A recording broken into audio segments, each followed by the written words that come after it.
അതിസുന്ദരിയായ ഒരു Roman പ്രഭുകുമാരിയായിരുന്നു saint Agnes. അവളുടെ 12-ാം വയസ്സ് മുതൽ നിരവധി ധനികരായ യുവാക്കൾ അവളെ പ്രണയിക്കാനും വിവാഹം കഴിക്കാനും ആഗ്രഹിച്ചിരുന്നു. ഒരിക്കൽ ആഗ്നസ് സ്കൂൾ വിട്ടു വരുന്ന വഴി അവിടുത്തെ പ്രീഫെക്റ്റിൻ്റെ മകൻ അവളെ കാണാനിടയാകുകയും ഇഷ്ടം തോന്നിയ യുവാവ് വിവാഹാഭ്യർത്ഥന നടത്തുകയും ധാരാളം സമ്മാനങ്ങൾ വാഗ്ദാനം നൽകുകയും ചെയ്തു.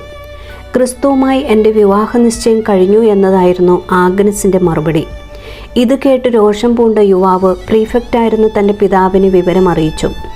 അദ്ദേഹം അവളോട് വിശ്വാസം ഉപേക്ഷിക്കാൻ നിർബന്ധിച്ചെങ്കിലും അതിൽ വ്യതിചലിക്കാതെ നിന്ന ആഗ്നസിനെ ദേവന്മാർക്ക് ധൂപാർപ്പണം ചെയ്യാൻ ക്ഷേത്രത്തിലേക്ക് വലിച്ചിഴച്ചു. എങ്കിലും തൻ്റെ വിശ്വാസത്തിൽ അവൾ ഉറച്ചു നിന്നു.